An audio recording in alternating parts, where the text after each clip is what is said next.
Look at the screen, Alex. Bitcoin is at $70,000.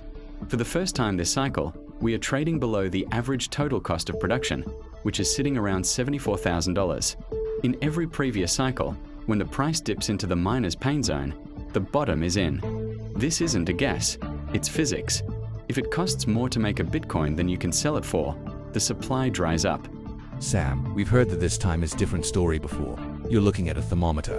I'm looking at a calendar. Since 2014, Bitcoin has followed a precise 4-year rhythm. We peaked in October 2025 at $126,000. Historically, the max pain bottom doesn't hit until 12 months later. That points to October 2026.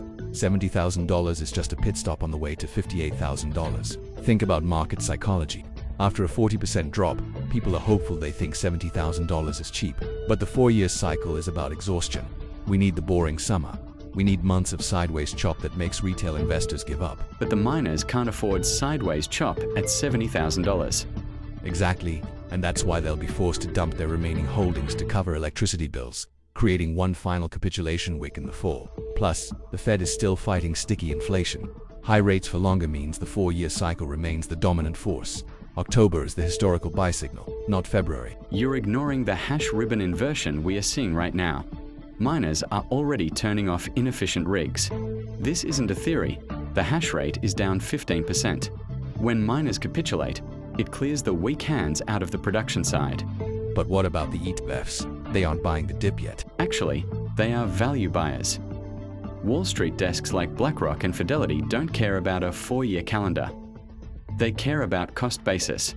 When Bitcoin trades below its production cost, it's fundamentally undervalued.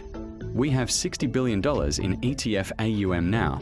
That's a massive wall of liquidity that didn't exist in 2018 or 2022. They will front-run your October bottom because they see the energy floor acting as a safety net. It's a classic battle. The 4-year cycle says we have 8 more months of pain.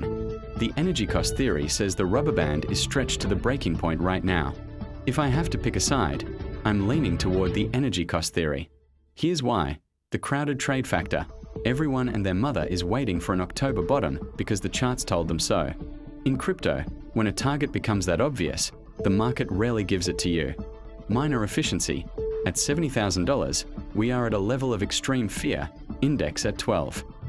This is where the smart money accumulates, not where they wait. Institutional reality. The 4-year cycle was a retail-driven phenomenon. With nation-states and megacore now holding BTC, the halving rhythm is being smoothed out by constant macro liquidity. The bottom line, we might see volatility, but $70,000 represents the fundamental cost of doing businesses for the network. Bet against the math of energy at your own peril.